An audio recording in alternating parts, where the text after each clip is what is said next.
Welcome to the Aerospace Advantage podcast. I'm your host, John Baum, and today we are talking about pilot training, past, present, and future. I got to thinking about this topic a few months ago when I acquired a World War II era open cockpit biplane trainer, which folks generally call a steerman. Now, flying at home, I thought about the challenges I experienced in my own pilot training and also reflected on what it must have been like over 7 decades ago for those who would have headed off to pilot training to fly and fight in Europe and the Pacific. It occurred to me that challenges facing the Air Force back then mirror macro conditions we are seeing today. Point blank, we have far too few pilots, and we need to produce a new generation of talent fast, and we need a lot of them. So we are here today to discuss what it takes to produce an Air Force pilot. We'll examine what training elements are timeless. And what I mean is what themes are common between a young airman who strapped into a steerman in the 1940s and a student pilot today. On the flip side, what are the key areas where new approaches and leveraging technology offer different vectors for progress? And the imperative for this is simple.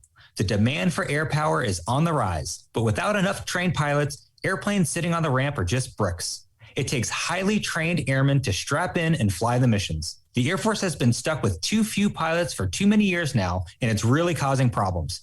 And there are a lot of reasons for this. Budgets have been tight for a long time, and the pipeline is backed up from starting and stopping pilot productions from things like 9/11, sequestration, and issues driven by a geriatric training aircraft inventory. Add to this the hiring boom from the commercial airlines and cargo carriers, which see a lot of Air Force pilots track to the civilian sector. And things are tough. We are stretching the pilots we have too far, trying to meet a surge demand, and even that's not enough.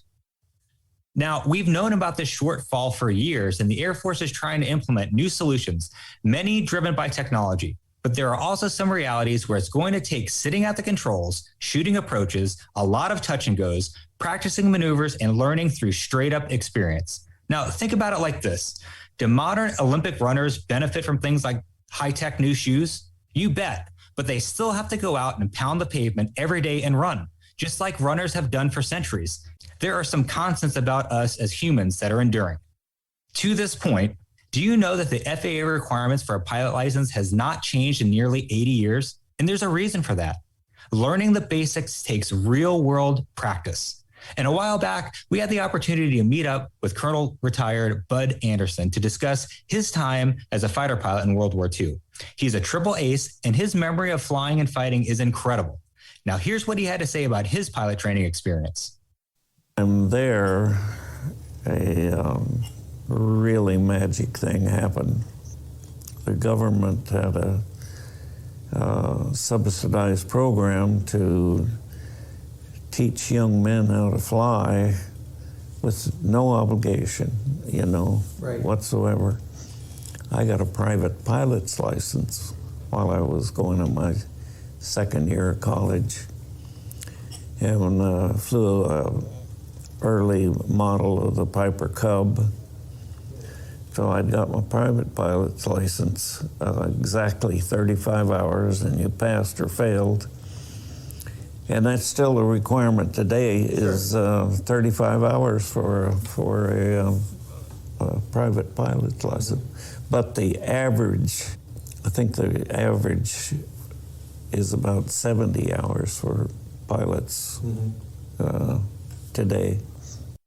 So from World War II to today, there are still some fundamental pilots need to gain for basic flight proficiency.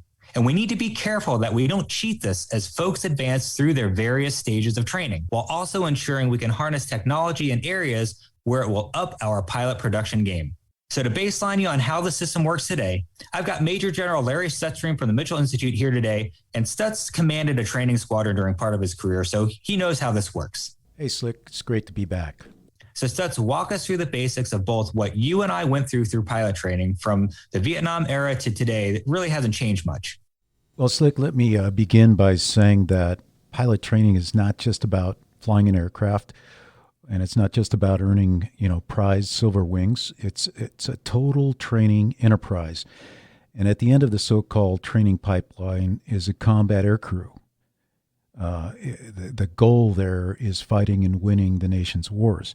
So the enterprise basically has several parts. These newly minted pilot candidates mostly coming from the Air Force Academy and ROTC programs, head to initial flight training. They learn how to fly in a small, slow aircraft. They acclimatize to military training, and in some cases, some are screened out, not able to fly. They go from there to undergraduate pilot training, and this is where, at the end, they earn the silver wings of an Air Force pilot. And from there, it's not over. The next step is to a formal training unit, and then on to the operational squadron for mission qualification training. So all these pieces are related. The undergraduate pilot program, for example, establishes skills needed to effectively train in the formal training unit in a combat aircraft. So let me get more specific to your question about pilot training, which undergraduate pilot training is what we call it, or UPT. It begins with a phase of academics before the students fly. And in that, they learn about the aircraft, they learn about basic aviation ground training, emergencies, they go to simulators, and then they're off to fly their first aircraft, which is the T-6 Texan. And in that aircraft is, no kidding, the fundamental skills of taking off and landing safely, flying in the weather, going cross-country, flying formation. And after about 6 months and about 90 hours of flight training under their belts, students are then tracked. Now, in the early days, everybody went through the same experience, but halfway through pilot training these days, you're either tracked to be a fighter and bomber pilot, so you fly the T-38, or you track into the T-1 aircraft, that's a Beechcraft 300, I believe, for tankers and airlifters. And if you're going to go into a turboprop aircraft, you go down to Corpus Christi. If you're going to fly, for example, a C-130, or you go to Fort Rutger if you've been selected to fly a helicopter, the UH-1 for the U.S. Air Force. And at the end of that track training is when they actually earn their silver wings as an Air Force pilot. So for the most part, this has gone on for about 80 years the same way. There have been some changes, but the academics, the emergency procedures training, simulators, getting that air under your butt experience, which gives you that airmanship needed to be a safe pilot and a smart pilot.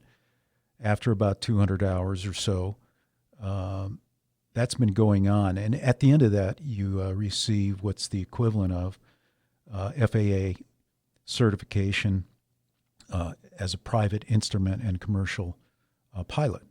So Stutz, where's the problem with this system? Clearly it worked for you and me, along with several thousand other Air Force pilots. Well, since World War II, there's been three dynamics affecting undergraduate pilot training as we focus on that. One is there's always shortages of pilots.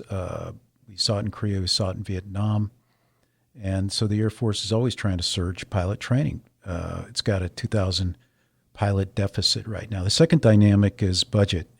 Pilot training has always been underfunded, and it's resulted in a very aged and small infrastructure, both the aircraft and the bases. The third dynamic is it's not imported technology, even though technology has advanced quite a bit. If you go to a pilot training base today and you went through like I did in 1980, very little's changed. It's almost the same place. The technology has changed, and the dysfunction there is that downstream in the training pipeline, they're having to do, say, at formal training units, training that should be in undergraduate pilot training. So with the budget squeeze, with the pilot shortage, with the need to increase the level of training in UPT, Air Force finds itself in a place where it's looking to technology to perhaps replace flying hours and shorten the training to get more pilots out the door. Well, Stutz, I really appreciate the perspective. Thanks again for being here. So the question is this new approach to training and leveraging technology giving America's youngest pilots enough experience to fly on a clear day, let alone when in harm's way under fire? All right, joining me today to discuss the evolution of the United States Air Force's pilot training program is the 19th Air Force Commander, Major General Craig Wills. Now, he's an incredibly experienced fighter pilot with thousands of hours in the F-15C, D, and E. So, sir, welcome to the Aerospace Advantage podcast. Thanks. It's great to be here. Thanks for taking the time for us. Well, sir, we've really tried to bring folks up to speed regarding the pilot shortfall faced the United States Air Force. But in your view, how do you see this challenge? Well, I think it's a significant challenge. You know, we have two real imperatives. One, we've got to produce the world's best pilots. We've got to produce high quality aviators that are ready to take the fight to the enemy. And at the same time, we've got to produce them in relevant quantity so that our Air Force can continue to thrive. And we know for a fact that we're 1,900 pilots short or so. About half of that shortfall is in the Guard and Reserve, about half on active duty, and then half again of that active duty shortfall is fighter pilots. So the challenge is real. And against the backdrop of a booming economy and major airline hiring picking up, we know that we have a significant challenge ahead. Roger that, sir. So are there any other factors that are driving these issues that you've noticed? Well, you know, it's interesting when you talk about the challenges that we face. There's many facets to it. But fundamentally, the biggest driver of all of this is that over the years, we've consistently underproduced. And so we're in a position now where we have to retain a fairly high number of the people that we've produced. And that just becomes a very difficult challenge as time goes on. And so I think every airman that we have is a dedicated airman, which is awesome and it's outstanding. But the fact of the matter is that we've got to find a way to produce high quality pilots in sufficient numbers, or we're going to have a much more difficult challenge ahead. Sure. Yeah, that all absolutely makes sense. And, one question I want to ask was how you see the solution taking shape in the Air Force, and, what does Pilot Training Next 2.5 look like compared to the classic model that, many Americans may be familiar with? No, that's a great question. And the fact of the matter is that there's not just one solution to what we're up against. We know, as I mentioned, that quality is the first factor. And so we've got to make sure that our pilot training systems are relevant. And the simple fact of the matter is we've done a not very good job over the decades of modernizing pilot training. If you went back to pilot training today, it would look very similar to the day you started, a few years ago. And so that's a challenge. We've got to make sure that we're cutting edge. And then the second piece of it, as I've mentioned, is you've got to make enough of them. So there's not one solution. UPT 2.5 is one of basically 8 major efforts that are ongoing. And that is the part of the initiative that is most focused on the quality of our pilots and integrating the lessons from our Pilot Training Next experiment. Things like quality instruction, improving the quality of our instructor force by providing the developmental opportunities that we sometimes have failed to do, student-centric learning, use of immersive technology, digital backbone, cloud-based content, those types of things, in addition to incorporating human performance models, which are so important. And then, of course, immersive technology, which is the part that gets all the headlines. But UPT 2.5 is the first of those major initiatives, and that goes after the quality. On the quantity front, we have a number of other initiatives, such as Helicopter Training Next, where we free up slots at fixed wing training by returning our rotary wing pilots to a rotary wing only track. Things like the accelerated path to wings, where we use the T1 for a T1 only track of training, the alternate path to wings, a means to leverage the great aviation accredited universities to leverage some civilian flight training. The civilian path to wings, the idea that there are very highly qualified civilian pilots out there that might want to come in and serve their nation in a different capacity, and how can we take advantage of that? And then, of course, technological solutions like remote sim instruction, whereby we could teach some of our simulators potentially from different locations. We know that some of the places, the amazing places in America where we train pilots like Columbus and Laughlin and Vance, not everybody wants to retire in those communities because they're small towns, and we understand that. But what if we could teach some of those sims in a high quality way from Colorado Springs or Denver or Phoenix or wherever people like to live? And so those are the types of things we're trying to get after to really make a difference. And it's going to take a concerted effort across all of those different areas in order to make a real difference in both quality and quantity. Well, sir, you're definitely blowing me away here because I had no idea about a lot of those initiatives that seem to make a whole heck of a lot of sense. You hang around an airport long enough, being a fighter guy or whatever, and you talk about your experience in the Air Force, and a guy says, "Oh, I wish I would have done that." And leveraging a civilian trained pilot to come in and be able to fly on an accelerated track sounds great. One of the other things I know that, and you talked about what gets the headlines, is the new pieces of technology that you're harnessing. So, can you talk to us about what some of those are, what they do, and what they're trying to replace? Absolutely. And so, when I first heard about Pilot Training Next, I was sitting in my apartment in Baghdad a couple of years ago. And, when we first began, I think that there became this myth out there that the Air Force had this idea that if you put a VR headset on your head, that somehow it would automatically replace hours and hours and hours of pilot training. That's simply not the case. The technology, in many ways, it's an evolutionary part of what we do. It's in some ways not the most important part. The most important part is probably the ways that we're incorporating adult learning models, the way that we're building the syllabi differently to count on things like instructional systems design to find better ways to teach. But there's no question that the tech is important. And so a couple of real easy kills. The first one is let's use things like virtual reality and augmented reality where appropriate to provide better learning tools for students. When you went to pilot training, we gave you a poster to put on your wall, a checklist, and we told you to use your imagination. And that's great, but it's 2021. And so we have tens of thousands of people all over the world building their own simulators at home and using actual digital and virtual tools to learn. Why can't the United States Air Force do the same? And so we've built these low-cost simulators. We call them immersive training devices. It's basically using a gaming computer, some tailored software, virtual reality headsets, and we've gone through about 4 or 5 generations of headsets in just the last couple of years alone, and then incorporate things like force feedback stick and rudder pedals into these sleds. And all of a sudden you have a low-cost simulator that instead of you sitting in your chair staring at a 2-dimensional poster that's in black and white, you're actually sitting in a low-cost simulator that fairly accurately represents the flight characteristics of the airplane. And it's a game changer. That alone is a game changer. Talk about something as simple as 360 video that you put a headset on, and now you know all of the traffic pattern references before you've ever stepped foot in the airplane. And then you add in something like Pilot Edge, which is a service we use where real live air traffic controllers control you in the virtual space around your home traffic pattern or anywhere else you want to be. And so you're practicing in the virtual space with an airplane that feels like an airplane, talking to a real live traffic controller, and then through your headset, you can see the actual traffic pattern references. Some people want to fight this, and I just can't understand it. I mean, it's amazing. And what it really adds up to is that we're able to get more quality training out of the hours we spend in the air.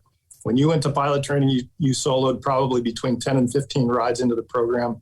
And today it's routine for students to solo as early as 5 rides. And the window is really 5 to 10 rides. And so that's a 5-ride swing in the ability to teach advanced concepts. And so that's why the tech really matters. When you think about things like your content, instead of just having a checklist, or an excerpt from the pub or the tech order to study or an old PowerPoint briefing, imagine that you can put on, again, the VR headset, and instead of drawing a picture of the fuel system for practice, you can jump into the fuel system. And you can see when a leak develops where the fuel drains out of, and you can see the pump shut off and the circuit breaker pop, and you can go through the checklist and throw the switches and watch how your actions affect the systems. I mean, this isn't radical. This is how people learn in the 21st century.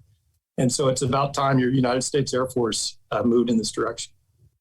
Sure. And of course, sir, I think back to T-37s, and I, still say, 2 leg, 1 shoulder, 1 chest, lap belt, zero key, 0 jelly airliner connected, on normal, good blinker, good pressure. How about you, sir? Right. So as long as those things aren't going away, but it's a different way to make sure that rote memorization is intact, I think that's probably the big fear that everybody has when they give the pushback.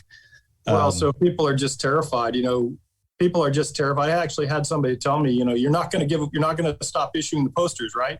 It's like, no, relax. The posters cost like 10 cents a piece. We ordered 1 million of them. We'll still give out the poster. You still have to do the work. And that's the thing is you can take a student that doesn't want to do the work and you can put them in the virtual reality all you want to. They're not going to progress. But the question you have to ask yourself is, do you want to put modern tools in the hands of our modern fighter pilots and our air mobility pilots and all the rest of us? And the answer is yeah. And this isn't just for pilot training. This is air battle manager training, CISO training, RPA training, sensor operator training. it's the 21st century. We owe our airmen relevant tools. Absolutely. So, sir, I know that the program's still pretty new, and you have graduated a fair number of airmen through the various elements of these different training programs. So what kind of grade do you give it so far? Yeah, I think we're up to about 9 total classes that have graduated at between Vance and Randolph. And I think, generally speaking, I'd give us a solid B, trending upwards. And really, I think that based on where we're at, I'm pretty pleasantly I just say I'm pleased with where we're at. And when you talk about a machine, that one of the problems we run into is that all of our graduates in later years assumed that pilot training was really, really simple. But actually, the longer you're around it, the more you realize the complexity involved with a machine that produces at this scale. So the fact that our team at Randolph converted from doing strictly pilot instructor training a little over a year ago to actually cranking out undergrads and turning them into graduates, and our team at Vance pivoted a year early to the UPT 2.5 system, I think it's going pretty well. So B, and I think improving, we're now on our second version of the UPT 2.5 syllabus. I'd say it's about 50% better than the first version was, because we've incorporated, frankly, hundreds of inputs from our IPs and from the folks who are using it. And so it's things like ironing out the check ride flow, and it's making sure that the progress check and elimination check procedures make good sense. It's things like making sure that the IPs have better scheduling tools in their hands. The new syllabus is a lot more flexible. A lot of your listeners will immediately say, aha, there it is. They're ruining pilot training because there's flexibility. But the fact of the matter is, the flexibility isn't to make it easier. It's actually to make it more demanding and to allow the instructors to demand more of students that are capable of doing more.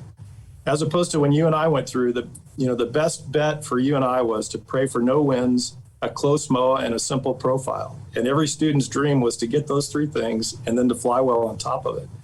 Nobody gets away with that anymore. We're expecting folks to adopt challenging profiles. We're asking our students to refly and change up the plan a lot more in flight. And frankly, we're just expecting more because our students today can deliver more. And so, bottom line is I'm pleased with where we're at. I think we'll be a solid B plus here within the next couple of months as we fully implement the new syllabus. And then, of course, we won't be satisfied till it's an A plus, but that'll take a little bit of time. Part of that is to continue to field the newest versions of the immersive training devices. It's getting that content that I talked about fielded, which is very time consuming to make the content. It's easy to brief the content. It's harder to make that relevant content. And it's just continuing to iron out the procedures. So all in all, I'd say we're on plan. I'm very pleased. The feedback from the field, all of these students obviously haven't made it through FTU yet, and that'll be where we get really solid feedback. But the feedback from the teams at Vance and Randolph is that they're proud of the graduates they're producing. And the check ride, by the way, just to put it in perspective, so for some of your more mature readers that harken back to a different time, the check ride today, when you finish the T6 portion of the program, is a 2-day check ride. It's 3-hour ground eval, 4 hours of graded mission planning, and the next day you blast as a 2-ship to the MOA. You do a 2-ship formation, formation together. You split up, do single ship work in the area, and then you proceed to an outbase. You land, you replan, and you do a navigation sortie back home, and that's one check ride. And so it's pretty demanding. And on the day that you finish, we're dealing with an actual pilot, because the thing that's different today than when we all went through training is you have to put it all together on one ride. That was never true before. You could finish on a formation ride. You could finish on a low-level check ride. But today, nobody graduates UPT 2.5 unless they can put it all together on one ride to the right standard. So we're really proud of the program. There's no question there have been some growing pains, but I feel supremely confident that we're producing great graduates out of this program. Awesome. Well, obviously a continual improvement process is there. So I'm just curious to what are some of the main lessons learned as you talked about, growing from the B to an A plus that you've experienced working on these new approaches. Yeah, I think the first one is something we all say, but it turns out to be really, really true, which is change is just hard. And it's not because our folks don't want to change. In fact, quite the opposite. The team at Vance and here at Randolph has really taken this on. But there's 1,000 details that don't always show up in a headquarters briefing. But at the line IP, they feel every one of them when they're out of sync. And so the difficulty in changing a very well-established system can never be underestimated. So I think we've had that reinforced. But our airmen lead the way, and as long as we listen to them, life tends to be pretty good. A lot about enablers. We knew that things like providing sufficient network access, sufficient access to Wi-Fi, getting the scheduling tools right. We knew those things would be important, but over the last 14 months or so, we've really seen that you've got to get the critical enablers in place. And the fact is that a lot of our UPT bases, just like a lot of our Air Force bases, the comm infrastructure and the IT lags behind where it should be. So, IT and those types of digital tools are really key to this transformation. So we've had that reinforced for us. I think trust with the airmen remains that it's not something we didn't know before, but it becomes a lesson that's just worth repeating over and over again. We've got to listen to the airmen when they talk to us. We've got to have an open mind to the feedback. Some things are panning out, frankly, exactly like we thought they would. And then in other areas, we're finding out, hey, we made certain assumptions that weren't quite right. And so we've had to adjust courseware in certain places. And, nothing catastrophic, but just little gaps that when you're a student, you'll find them right away. And so I think just keeping up the feedback loop with the field, being responsive to changes and being willing to adapt have, continue to be the lessons that we learn over and over again. Gotcha. Yes, I'm sure the feedback from the students, other than, rocking my shoe, dog ate my homework, is now, and my Wi-Fi was down all night, so I couldn't study. So, it's really amazing. The students, what I would say is that the great thing is the nice thing when you start something new for an airman that's never been through pilot training, they don't know any other system. So it's kind of nice. But the feedback is this is a challenging program. And I think that's good.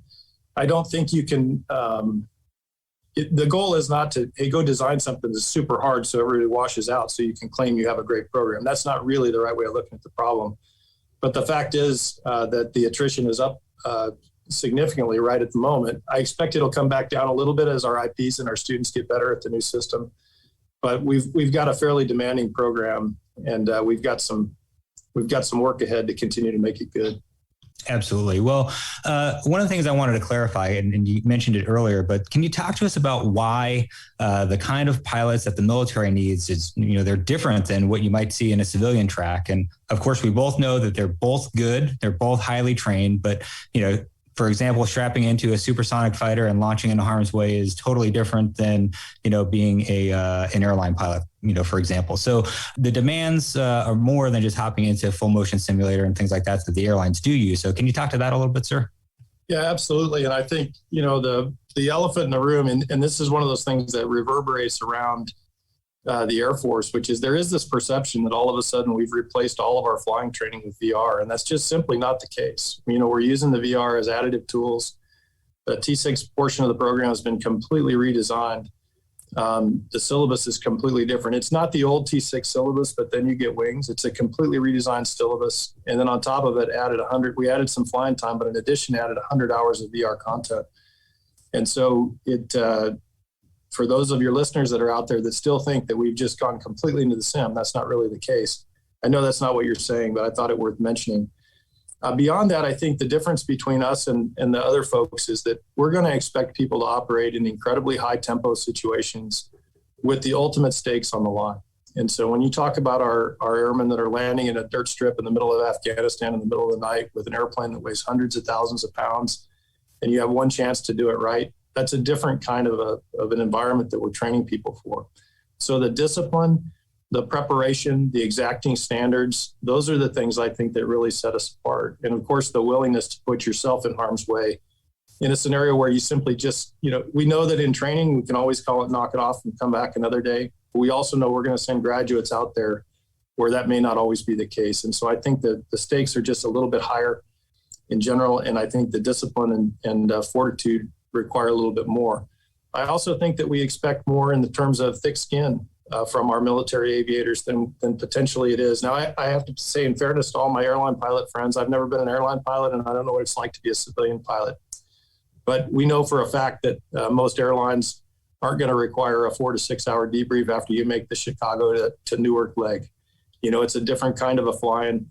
And so we expect our students to have thicker skin, knowing that almost every day you come to pilot training and every day of your military aviation career afterward, you're going to spend the bulk of your time talking about what you did wrong, not how great you were.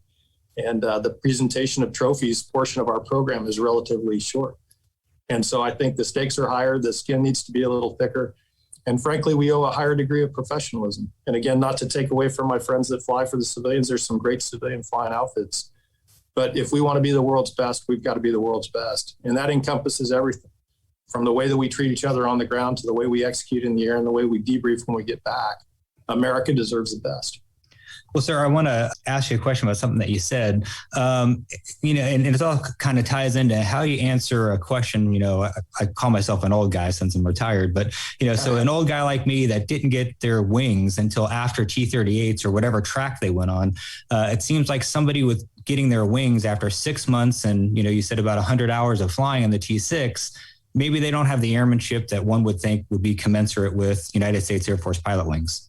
Yeah, so I think this is one of those questions where you have to really think about it in a bigger picture. When you finished your T-38 training, we didn't immediately unleash you on the Air Force.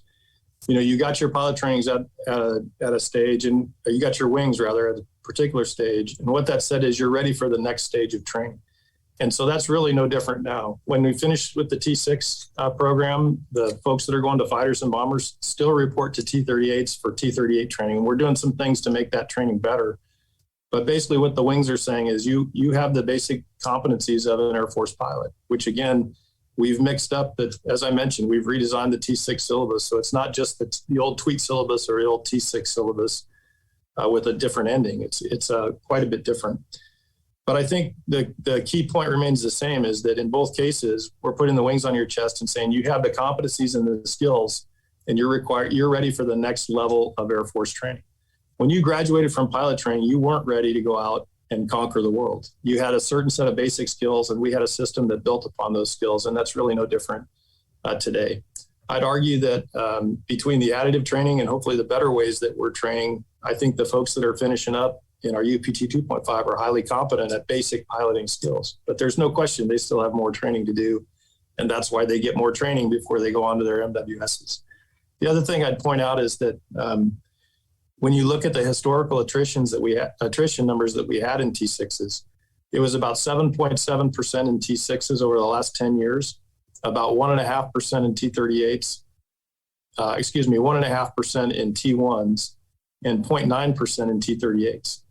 So the fact of the matter is, for a very, very long time, almost nobody has washed out of phase 3 training. The current attrition we're seeing in UPT 2.5 is closer to 17.5%. And so I submit to you that the graduates we're sending on to Air Mobility's fundamentals training and that are going on to T-38 training, I think possess a higher skill level at the current moment. Now, again, I don't want everybody to believe that a high washout rate automatically equates to a quality product. That's simply not the case. At the same time, we recognize we're asking a lot more of the students, and I think the standard will be higher than it's traditionally been. Great. Well, I really do appreciate shedding some light on that, because I know that's a question a lot of folks have. I know we're getting a little long on time, and normally I would ask for a flying story, but considering who you are, what we're talking about, the level that you're engaging, I have a technology question for you. And I really just want to know what piece of technology that is incorporated in UPT 2.5 that really just wowed you to the point where it made you think, man, if I had this when I was a student pilot, it would have been a game changer. Yeah, I think it's the immersive training device. I think it's this low-cost simulator that uses gaming computers and VR and basically what was a gaming rig. And we've elevated the art of that. If you saw this 2 years ago, if you haven't seen what we're doing in the last 6 months, you really haven't seen it. But, if you think about in the old days, chair flying, you were limited by your discipline and your creativity. If you were disciplined enough to ignore whatever else was going on in your life and lock yourself in a room and chair fly for a couple hours every night, and if you were creative enough to imagine that two-dimensional poster was an airplane and imagine those visual cues, then you were successful. And now we have this simulator that, at the low end of this thing, we spent $8,000 on the early versions. And I think the common immersive training device we're working on now is somewhere around $25,000. But when you put it on, it's pretty amazing. And what it's allowing you to do is I used to look at chair flying as preparation. And now we have this opportunity to really do training. It connects to the cloud. And so if your instructor is available or if it's scheduled, the instructor can climb into the same cockpit you're in virtually, no matter where they're at. During COVID, our pilot training next team didn't lose a single sortie or sim because all of them had sims in their houses. And so you have this opportunity to go out there and see it. in a way has more fidelity than anything we've ever done. And what that means is that our students are spending hundreds of extra hours practicing. And so you see things like, folks going out and doing a full instrument penetration on their dollar ride. You see this opportunity for people to continue to accelerate. It has limits. There is a limit to the goodness that this stuff brings at some point. But I think it's a game changer when we put tools in our students' hands that allow them to really accelerate their learning. And the goal, again, is not to use it as a sneaky way to cut hours. The goal is to make every hour in the air more and more productive, because the fact of the matter is our U.S. Air Force doesn't have enough money to provide all of the hours that we want to every time from now until the end of time. Our new airplanes are expensive and more expensive to fly, which means we have an imperative responsibility to make sure that every hour of JP8 that we burn is an hour well spent. And the fact is that a lot of these tools allow us to take care of some of the admin and some of the practicing on the ground so that we can focus on higher end training in the air. So that's what blows me away is the immersive training devices. It's not the most important. Again, I think the most important thing is probably a different way of approaching the student and building a better syllabus and a better way of learning. But the tech is pretty impressive and getting better every day. Yeah, it does sound incredible, sir. And again, I can't say thanks enough for your time in answering some of the tough questions that we put in front of you today. So thanks a lot. Hey, thanks for your time. It was well. Okay, it's important to emphasize that Pilot Training Next is a new program in the big scheme of things, and it'll take some time to figure out what's working and what needs improvement.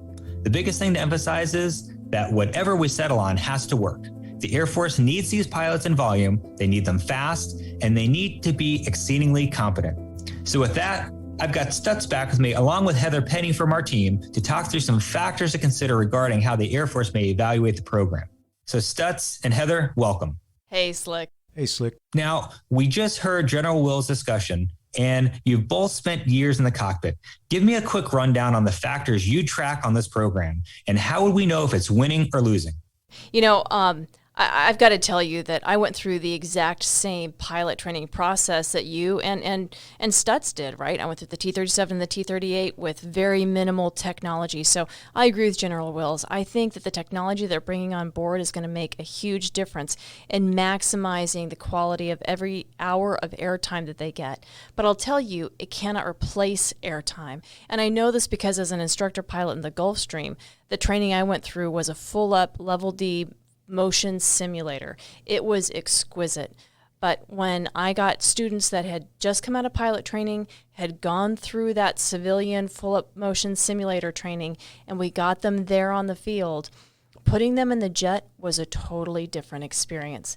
They were actually often behind the aircraft, whereas in the simulator, they weren't. I totally agree with you, Heather, on your perspective. And, this technology can create a better pilot than we've ever had before, not just try to get more pilots out the door, and that's where the focus should be. So I appreciate what you said. But let's talk specifically about metrics. How do we know whether this is succeeding or not? And I think one of the main ones I see will be very obvious quickly is that at the formal training units and at the operational units, they will stop training on tasks that currently are not being done and should be done in undergraduate pilot training. That needs to be tracked, then trended, and that feedback goes into making a better pipeline. Yeah, that's right. I mean, for example, right now with the F-22, the formal training unit for the F-22 is unable to accomplish many of their tasks. And so it's turning the operational units into schoolhouses. And those operational units are unable to really focus on their combat mission training. So I agree. That's one crucial metric that we need to be looking for. Yeah, and then another one will be at the operational unit. And as experienced military pilots, we know that we are never going to advance to the next level up in qualification in, say, a tactical maneuver or up to flight lead or up to instructor pilot. We're never going to advance pilot unless we are totally confident they're ready to go. So if this is not working, we'll find that folks are not ready to upgrade, and we'll see many more mistakes, I think. Absolutely. And so this is both a metric that we'll be able to measure hard, because we'll be able to actually measure the qualifications of these young students and at timelines within their career. But it's also a quality measure. And so when we say quality matters, this is going to be something we'll get feedback from the commanders from. And they'll need to be candid, and they'll need to be real about the quality of these students. And in the end, of course, in our business, with respect to being a combat pilot, the results are going to be written in blood, or they will not be written in blood. Well, I think we're going to have to circle back to this after a while to see how the program is doing, and I sure hope it helps the Air Force turn the corner on pilot production. Yeah, you know, this technology is long overdue. And, you know, as General Wills said, all of us would have killed for this when we were going through pilot training. So, but ultimately, time will tell. And so we have to be on the lookout for these factors to see how this is going to improve the pilot training production process. I'll second that, Lucky.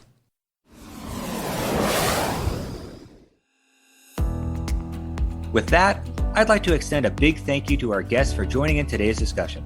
I'd also like to extend a big thank you to you, our listeners, for your continued support and for tuning into today's show. If you like what you've heard today, don't forget to hammer down on that like button and follow or subscribe to the Aerospace Advantage. You can also leave a comment for us to let us know what you think about our show or areas you would like to hear more about. As always, you can join in on the conversation by following the Mitchell Institute on Twitter, Instagram, Facebook, or LinkedIn, and you can always find us at mitchellaerospacepower.org. Until next time, this is John Baum. Stay safe and check 6.